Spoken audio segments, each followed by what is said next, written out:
మీ business ఏదైనా మీ ఊర్లో promotion చేయాలంటే అది సుమన్ టీవీతోనే సాధ్యం. ఇప్పుడే సంప్రదించండి.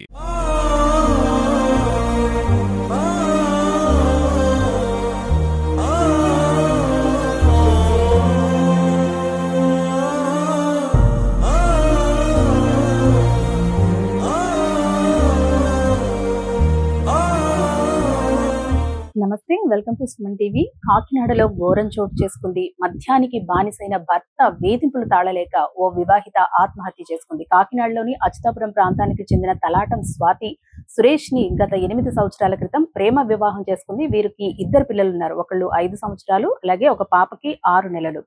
అయితే రోజు కూడా మద్యం తాగొచ్చి భార్యను హింసించడంతో తను మానసికంగా కుంగిపోయింది.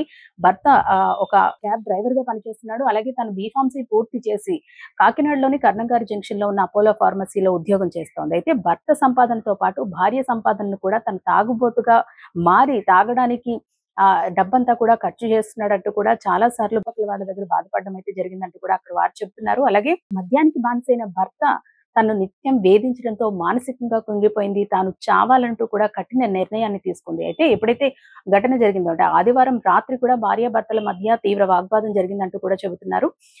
పిల్లలు అలాగే భర్త ఆదివారం రాత్రి నిద్రపోయిన తర్వాత దాదాపు 2 గంటల ప్రాంతంలో ఈ ఘటనకు పాల్పడింది. పక్క రూమ్ లోకి వెళ్లి ఫ్యాన్ కి ఉరివేసుకుని ఆత్మహత్య చేసుకుంది. దాదాపు 3 గంటల ప్రాంతంలో పాప ఏడుపుతో భర్త సురేష్ నిద్ర లేవడం, భార్య కనిపించకపోవడంతో వెతకడంతో పక్క రూమ్ లోనే తను ఫ్యాన్ కి వేలాడుతూ కనిపించింది. ఈ నేపథ్యంలో పోలీసులకు సమాచారం అందించాడు. 2 టౌన్ పోలీసులు కేసు నమోదు చేసుకుని దర్యాప్తు చేస్తున్నారు. అయితే ఈ నేపథ్యంలోనే వాళ్ళకు ఒక లెటర్ కూడా తన ఏదైతే రాసిందో నోట్ అది పోలీసులకు లభించింది. అసలు మనం ఆ లెటర్ లో ఏముంది అనేది ఒకసారి చూద్దాము. స్వాతి అనే నేను నా వైవాహిక జీవితంలో మానసికంగా కృంగిపోయాను. చాలా సంవత్సరాలుగా భరించాను, మారతాడని వేచి చూశాను. కానీ కాలం గడిచే కొద్దీ ఇంకా నీచంగా మారిపోయాడు. తాగడం ఒక వ్యసనం అనుకుంటారు, కానీ అది ఎంత పెద్ద ప్రమాదకరమైందో చూపించడానికే నేను ఈ నిర్ణయం తీసుకుంటున్నాను అంటూ కూడా తను రాసుకొచ్చింది. అలాగే నా వివరాలు, నాకు 2 పిల్లలు ఇషాన్, ఇనిషా. నా విన్నపం ఏంటంటే నా తర్వాత నా పిల్లలు ఒక తాగుబోతు దగ్గర ఉండకుండా దూరంగా బ్రతికితే చాలు అంటూ కూడా ఇందులో రాసుకొచ్చింది. అలాగే వీలుంటే వారిని ఎవరికైనా దత్తత ఇవ్వడమో లేదా తగిన ఆర్థిక సాయం ఇప్పించి నా అత్తమామల దగ్గర భద్రంగా ఉంచండి. నాకు నమ్మకం ఉంది వారు నా పిల్లల్ని బాగా చూసుకుంటారని. వారికి నా వల్ల నా పిల్లలు భారం కాకుండా చూసుకునేవారు ఉన్నారని భావిస్తున్నాను. ఇక నా ఈ నిర్ణయానికి అసలు కారణం నా భర్త ప్రతిరోజు తాగి వస్తుంటాడు. తాగి పెళ్ళాన్ని కొట్టడం లేదుగా, ఇంకా బాధ ఏంటి అనే నీచులు కూడా చాలా మంది ఉన్నారు. వారికి నా సమాధానం, ఇంట్లో తినడానికి పిల్లల ఆరోగ్యం చెడిపోతే ఆసుపత్రికి చూపించడానికి లేని డబ్బు తాగడానికి ఎలా వస్తుంది అని ఒక్క నిమిషం తాగేవాడు ఆలోచిస్తే ఏ ఆడది తన భర్తని అనుమానించదు, ప్రశ్నించదు. అయినా నాకు చెప్పే ఓపిక లేదు, అర్థం చేసుకునే ఆలోచన నా భర్తకే లేదు. నేను ఆయనకి కాల్ చేసి ఎక్కడున్నావు, ఎప్పుడొస్తావు, తాగడం మానే అని చెప్పకూడదు. ఇవి చేయకుండా నేను బ్రతకలేను. నేను చావడానికి సిద్ధపడ్డాను అంతే. చివరిగా నా చావుకు ముఖ్య కారణం దొరబాబు, శ్రీను, సమంత, ప్రసాద్. వీళ్ళ పేర్లతో పాటు పేర్లు చివర కూడా వాళ్ళ ఫోన్ నెంబర్లను కూడా తను రాసుకొచ్చింది. అలాగే నా చివరి కోరికగా వీళ్ళని కఠినంగా శిక్షించండి. నా భర్తను రోజు తాగించేది వీళ్లే. నన్ను క్షమించండి. నా పిల్లల్ని జాగ్రత్తగా చూసుకుంటారని నమ్ముతున్నాను.